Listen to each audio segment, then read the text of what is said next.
तो आज से आपकी क्लासेज स्टार्ट हो रही हैं।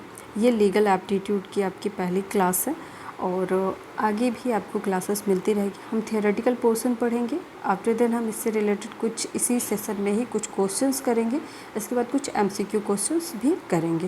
तो चलिए देखते हैं, नियम, विधि, कानून या फिर लॉ क्या होते हैं। ये चारों शब्द एक ही हैं।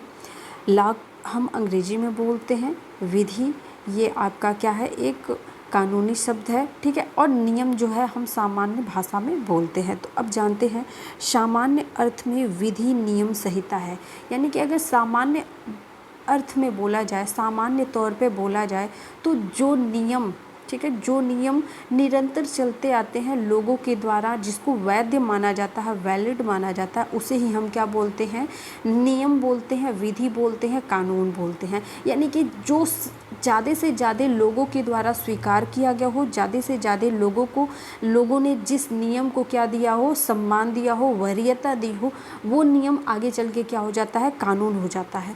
जैसे कि आप देखते होंगे कि हर घरों में क्या बोलते हैं लोग, जैसे बोलते हैं कि हमारे घर के कुछ कायदे कानून हैं, ठीक है, हमारे घर के कुछ नियम कानून हैं। तो कानून नियम, तो मैं ये नहीं बोली कि घर का कानून और जो आपके मतलब कि आपके जो आईपीसी, सीआरपीसी, ये सारे कानून आपको जो दिए गए हैं ये सेम है, पर कानून का मैं आपको समझाने की कोशिश कर रही हूँ कि कानून शब्द जो है, ठीक है, कानून शब्द जो है ये नियमों का परिवर्तित रूप है। यानी कि जो नियम एक समय से लगातार लोगों द्वारा क्या किए जाते हैं, अपना लिए जाते हैं और उससे ही वो क्या मानते हैं, सही मानते हैं, तो वही नियम आगे चल के क्या हो जाते हैं, कानून का रूप धारण कर लेते हैं। देखते हैं, यह मनुष्य की आचरण का सामान्य नियम है जो राज्य द्वारा स्वीकृत तथा लागू किए जाते हैं। यानी कि ये मनुष्य के व्यवहार पर निर्भर करता है, ये मनुष्य का व्यवहार ही है, ये मनुष्य का सामान्य व्यवहार ही है, और जो राज्य द्वारा स्वीकार कर लिए जाते हैं, यानी कि राज्य के लोगों द्वारा जिस नियम को, जिस कानून को स्वीकार कर लिया जाए, लोगों ज़्यादा से ज़्यादा लोगों द्वारा जिस नियम कानून को स्वीकार कर लिया जाए और बाद में वही नियम चल के अन्य लोगों पर क्या कर दिया जाता है, लागू कर दिया जाता है। पहले क्या होता था कि मान लीजिए कि जैसे दहेज प्रथा, ठीक है, दहेज प्रथा के प्रति बहुत सारे कानून बनाए गए, बहुत सारी चीज़ें हैं, लेकिन दहेज प्रथा की शुरुआत आखिर में कैसे हुई। तो अगर आप देखें तो हमारे पूर्वज जो थे, हमारे जो राजा महाराजा थे या हमारे पूर्वज ही, ठीक है, तो वो जब अपनी बेटियों की शादी करते थे तो उनका क्या प्रोसेस होता था, वो उपहार में अपनी बेटियों को कुछ सामान देते थे। और उपहार का मतलब क्या होता है, खुशी से देना या फिर समर्थन वस्तुएं देना, यानी कि उनको समर्थन देना, क्योंकि शादी करके लड़की जो है अपने घर से किसी अन्य घर को जा रही है, तो पता नहीं वहाँ पे उसकी क्या व्यथा होगी, क्या स्थिति होगी, तो हम कुछ समर्थन की वस्तुएं अगर उसे देंगे तो वो वहाँ पे अपना जीवन यापन आसानी से कर पाएगी। लेकिन होता क्या है कि बाद में यही नियम आगे चल कर के लोगों द्वारा गलत तरीके से अपना लिया गया। जो पहले उपहार में लोग माता पिता अपनी बच्चियों को देते थे, अब वो क्या होने लगा, अब वो डिमांड होने लगा, और जहाँ पे डिमांड होने लगे तो वो चीज़ें आपके उपहार में नहीं आती हैं। तो ये क्या हो गई, ये एक कुप्रथा हो गई। दहेज क्या हो गया, एक कुप्रथा हो गया। पहले वो क्या था, जब माता पिता अपने स्वीकृति से, अपने मन से, अपने सिद्धांत से अपनी बच्चियों को, अपने दामाद को या किसी को खुश होकर के देते थे, तो वो क्या था, उपहार था। लेकिन जब वो ज़बरदस्ती ऑर्डर दे के या फिर डिमांड करके वो चीज़ें मांगी जाने लगी, तो वो क्या हो गया, वो क्या हो गई, कुप्रथाएं हो गई। तो समाज में ऐसे बहुत सारे नियम होते हैं जो समय के साथ कुप्रथा का रूप ले लेते हैं, रूढ़िगत होते हैं, और कुछ नियम ऐसे होते हैं जो आगे चल कर के क्या होते हैं, विधि या कानून का रूप ले लेते हैं। यानी कि नियम वो जो मनुष्य के सही व्यवहार के लिए बनाए गए हों, अगर कोई गलत व्यवहार करता है तो वहाँ पर दंड का प्रावधान किया जाता है, इसे ही हम कानून कहते हैं। यानी कि मनुष्य का वह सामान्य व्यवहार, ठीक है, जिसे समाज द्वारा स्वीकृत किया जाए, और यदि वो गलत व्यवहार करता है तो वहाँ पे दंड का प्रावधान हो, यही क्या होगा, आपका कानून कहलाएगा। यहाँ इतनी सारी बातें आई थिंक आप लोगों को समझ में आ गई होगी। एक बार मैं फिर से इसको पढ़ के बता देती हूँ। सामान्य अर्थ में विधि नियम संहिता है यह मनुष्य के आचरण की सामान्य नियम है जो राज्य द्वारा स्वीकृत तथा लागू किए जाते हैं, जिनका पालन करना अनिवार्य होता है। इन नियमों का पालन न करने पर न्यायपालिका में दंड का विधान है। यानी कि कोई भी मनुष्य यदि सामान्य व्यवहार नहीं करता है और उससे हटके कुछ लोगों को क्षति या हानि पहुंचाता है तो न्यायपालिका में उसे दंड का प्रावधान किया गया है। चलिए आगे देखते हैं। विधि को किन आधारों पर अपनाया गया है? विधि की शाखाएं क्या हैं? क्लासिफिकेशंस ऑफ लॉ, विधि के वर्गीकरण। विधि के वर्गीकरण की अगर बात की जाए तो सर जॉन सामंड ने विधि को 8 भागों में विभाजित किया है। ये 8 भाग कौन कौन से हैं? आदेशिक विधि, यानी कि आदेशिक विधि मतलब क्या हो गया? आदेश दे करके, ऑर्डर दे करके किसी काम को करवाना, ठीक है। ईश्वरीय विधि, जो मतलब कुछ विधि ऐसे होते हैं जिसमें हम बोलते हैं कि भाई ये ईश्वर की मर्जी से हुआ है, ये तो भगवान की विधा है, ये भगवान का रीत है, ये भगवान का नियम है, मतलब ईश्वर की मर्जी है, ये ऊपर वाले की मर्जी है। तो इस प्रकार से ये आदेशिक विधि का मतलब, आदेशिक विधि में 2 विधियां हैं, एक है आपका ईश्वरीय विधि और दूसरा है मानवीय विधि। ये मानवीय ईश्वरीय विधि तो समझ गए, यानी कि कुछ कुदरत के बनाए हुए नियम हैं जिन्हें हम खंडित नहीं कर सकते और उसके विरुद्ध जब भी कोई जाता है तो उसको दंड दिया जाता है। फिर आता है मानवीय विधि। मानवीय विधि भी आदेशिक विधि का एक पार्ट है।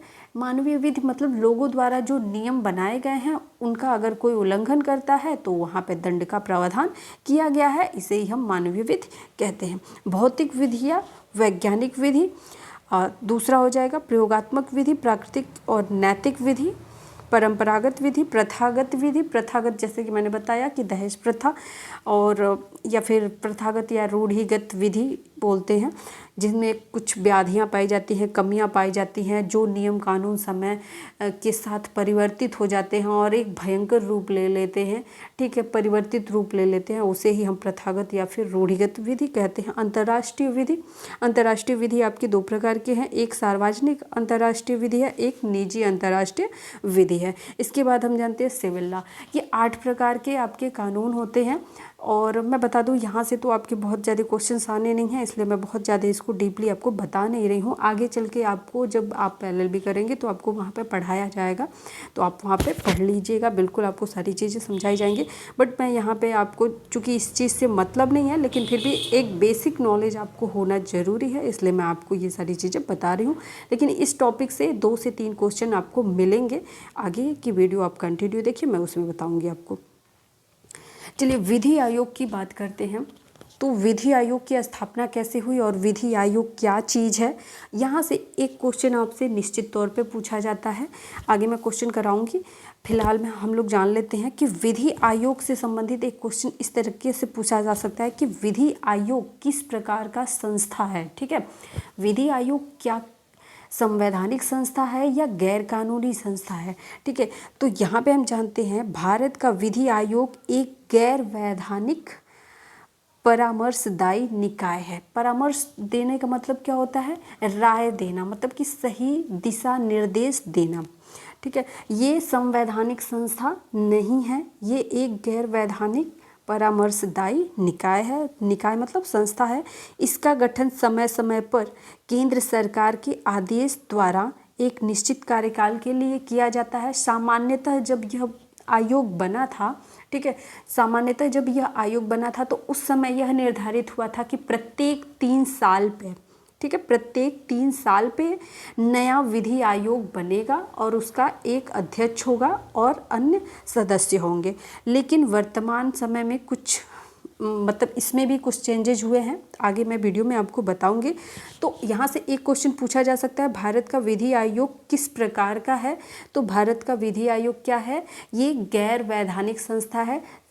याद रखिएगा, संवैधानिक संस्था नहीं है, ये गैर वैधानिक संस्था है जिसका काम क्या है? परामर्श देना। जिसका काम क्या है? परामर्श देना। इसका कार्यकाल कितने वर्षों के लिए होता है? तो 3 वर्षों के लिए होता है। भारत में प्रथम विधि आयोग का गठन 1834 में लॉर्ड मैकाले की अध्यक्षता में तत्कालिक वायसराय लॉर्ड विलियम बेंटिक ने की थी। अब यहाँ से आपसे 3 क्वेश्चन बन सकते हैं क्या क्या बन सकता है कि प्रथम विधि आयोग का गठन कब किया गया था?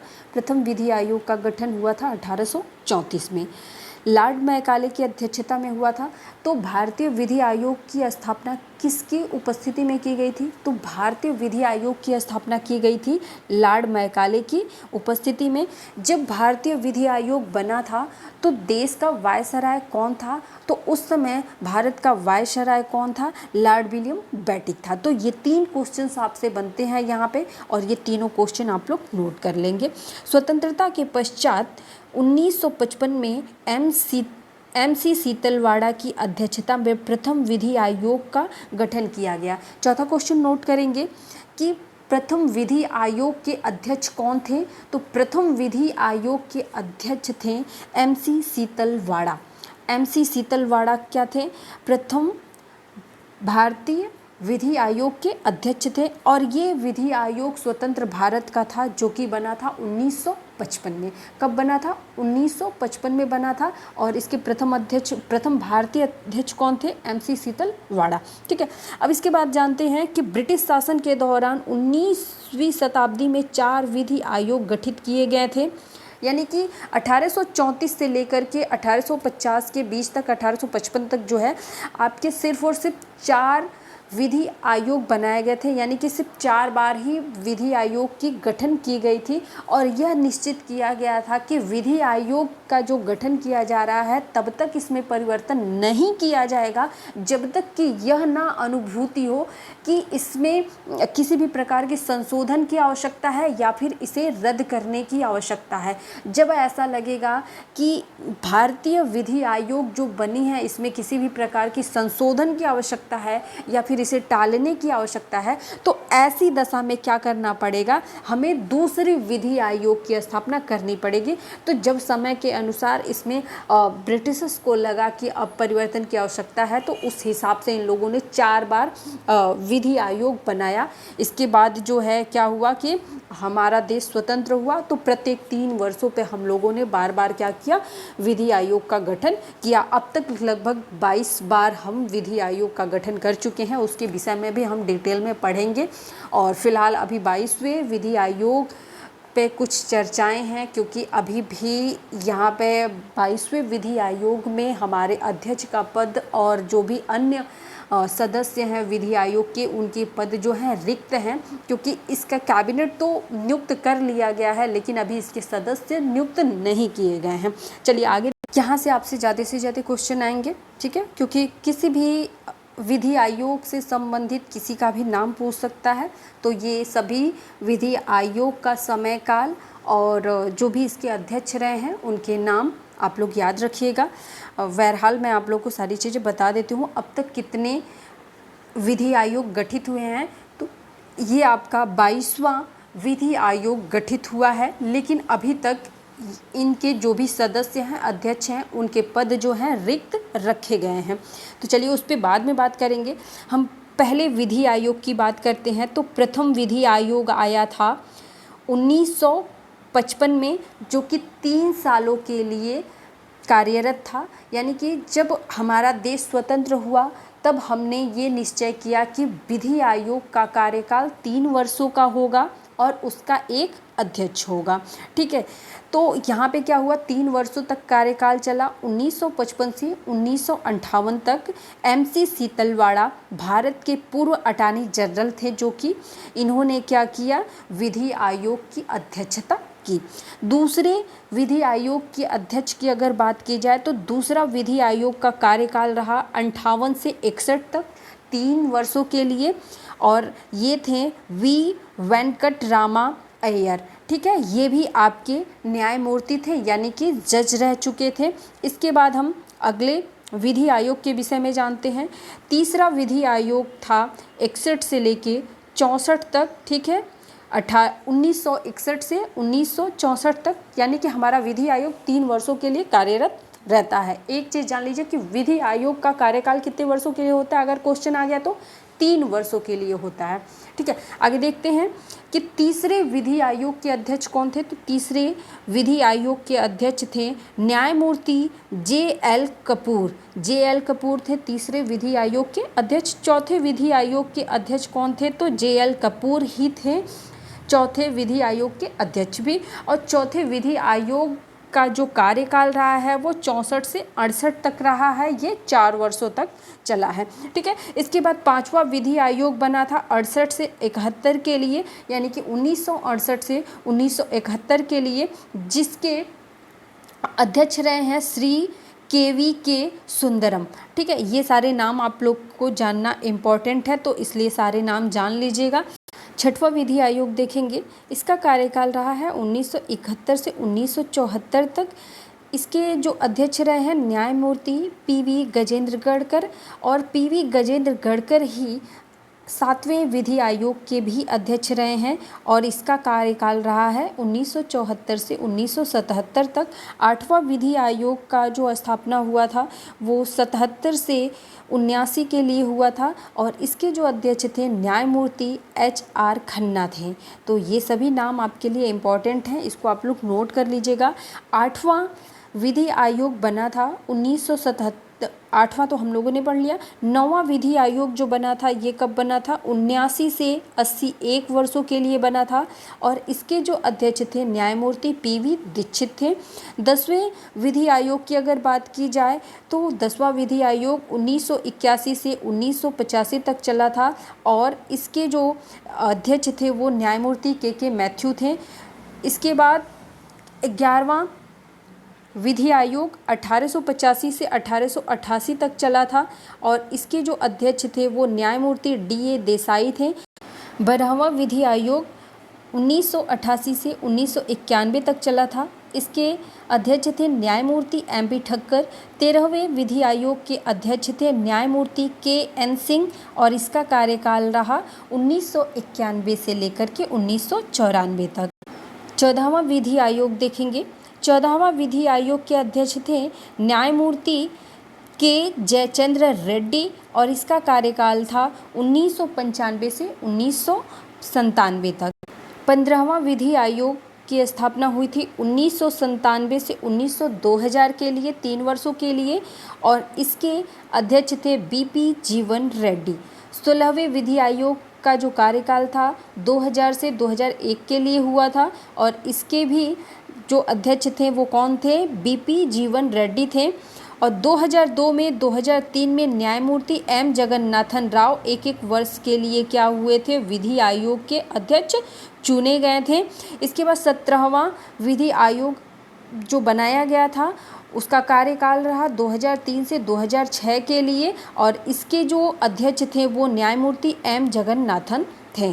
ठीक है, तो ये सभी चीज़ें आपके लिए बहुत ही ज़्यादा महत्वपूर्ण है। इस टॉपिक से एक क्वेश्चन आपसे पूछा जाना है, जहाँ से जो भी क्वेश्चन पूछा जाना है मैंने आपको सारी चीज़ें बता दी है। अब 18वें विधि आयोग के विषय में जान लेते हैं। तो 18वां विधि आयोग जो है आपका 2006 से 2009 के लिए कार्यरत था, और इसके जो अध्यक्ष थे वो AR लक्ष्मणन थे। 19वां विधि आयोग 2009 से 2012 तक था, PV रेड्डी इसके अध्यक्ष थे। 20वां विधि आयोग 2012 से 2013 तक था, 1 वर्षों के लिए, न्यायमूर्ति DK जैन इसके अध्यक्ष थे। चलिए इसके बाद हम देखते हैं 21वें विधि आयोग के विषय में। तो 20वां विधि आयोग हमने देख लिया। अब 21वां विधि आयोग जो हमारा है इसमें क्या हुआ था, 21वें विधि आयोग में न्यायमूर्ति बलवीर सिंह चौहान, ठीक है, ये इसका जो कार्यकाल निश्चित किया गया था 2015 से 2018 तक निश्चित किया गया था, और 31 अगस्त 2018 को ही 21वें विधि आयोग का, ठीक है, कार्यकाल समाप्त हो गया। अब आप सोच रहे होंगे कि 2018 में ही इसका कार्यकाल ख़त्म हो गया, फिर मैम आगे के जो भी विधि आयोग हैं उसके विषय में क्यों नहीं बता रही हैं। अब तक तो मतलब लगभग 23वां विधि आयोग होना चाहिए था, 22वां के बाद 23वां, बट अभी तक जो है 22वें विधि आयोग का गठन तो कर लिया गया है, पर इसमें पाए गए जो भी पद हैं उन पदों को रिक्त रखा गया है। तो अगर क्वेश्चन आ जाए कि वर्तमान समय में, ठीक है, वर्तमान समय में विधि आयोग का अध्यक्ष कौन है, तो यदि आपको ऑप्शन में ये दिखे कि इसका पद अभी वर्तमान में रिक्त है तो ये ऑप्शन आप चॉइस करेंगे। लेकिन यदि आपको न्यायमूर्ति बलवीर सिंह चौहान दिख जाते हैं तो आप उसको क्या कर सकते हैं, उसे चॉइस कर सकते हैं।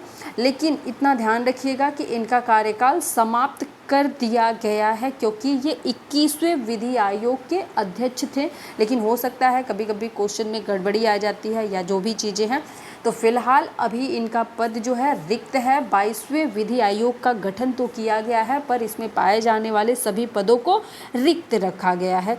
तो अभी तक अगर बात की जाए कितने विधि आयोगों का भारत में गठन किया गया है, तो 22 विधि आयोगों का गठन किया गया है और ये अभी जो है कार्यरत है पूरी तरीके से। 22वां विधि आयोग ये पूरी तरीके से संपूर्ण नहीं है, और 21वां विधि आयोग की अगर बात की जाए तो वो पूरी तरीके से जो था सफल रहा है। इसके बाद हम इससे संबंधित कुछ क्वेश्चंस देख लेते हैं इस टॉपिक से। क्या विधि आयोग एक वैधानिक निकाय है? मैंने आपसे बोला था कि मैं आपसे इससे संबंधित कुछ क्वेश्चन कराऊंगी। तो क्या विधि आयोग एक वैधानिक निकाय है? तो इसका ऑप्शन आपका होना चाहिए नहीं, विधि आयोग एक वैधानिक निकाय नहीं है। ठीक है, यह एक कार्यकारी निकाय है, यानी कि यह एक परामर्श दाता निकाय है या फिर ये एक कार्यकारी निकाय है। भारतीय दंड संहिता किसने लिखी?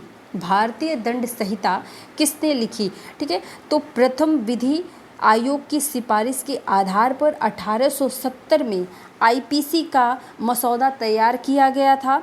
मसौदा आयोग द्वारा लॉर्ड मैकाले की अध्यक्षता में तैयार किया गया था। तो पहली बार जब आईपीसी 1860 में लिखी गई थी, ठीक है, तो किसकी अध्यक्षता में लिखी गई थी? तो लॉर्ड मैकाले की अध्यक्षता में लिखी गई थी। ये क्वेश्चन आपका पूछा हुआ क्वेश्चन है, ये क्वेश्चन आपका पूछा हुआ क्वेश्चन है, तो इसको बिल्कुल भी आप लोग लिख लीजिएगा कि आईपीसी, पहली बात तो ये कि आईपीसी की स्थापना कब हुई थी, आईपीसी कब बना था? तो आईपीसी 1860 में बना था। कभी कभी आप बुक पे भी देखते होंगे आईपीसी 1860 ऐसे लिखा होता है। तो आईपीसी 1860 में बना था। किसकी अध्यक्षता में बना था? तो लॉर्ड मैकाले की अध्यक्षता में बना था। 21वें विधि आयोग के अध्यक्ष कौन है? तो 21वें विधि आयोग के अध्यक्ष थे बलवीर सिंह चौहान। बलवीर सिंह चौहान 22वें विधि आयोग के अध्यक्ष कौन है? तो अभी ये क्या है, यह पद जो है रिक्त है वर्तमान में। तो आगे जब भी इससे रिलेटेड यदि कोई मतलब कि नियुक्त किया जाता है तो आपको अपडेट किया जाएगा। बहरहाल अभी ये पद जो है वर्तमान में रिक्त है। तो यदि आज का वीडियो पसंद आए तो वीडियो को लाइक करिएगा। किसी भी प्रकार का कोई डाउट हो या कुछ पूछना चाहते हो, कोई चीज़ समझ में नहीं आई है, तो आप कमेंट के माध्यम से पूछ सकते हैं। और ये पीडीएफ आपको टेलीग्राम चैनल पर मिल जाएगा और जल्द ही मैं न्यू टेलीग्राम चैनल का लिंक आप लोग को प्रोवाइड कर दूंगी, क्योंकि ये सारी चीज़ें सिर्फ चैनल के मेंबर्स के लिए ही होंगी।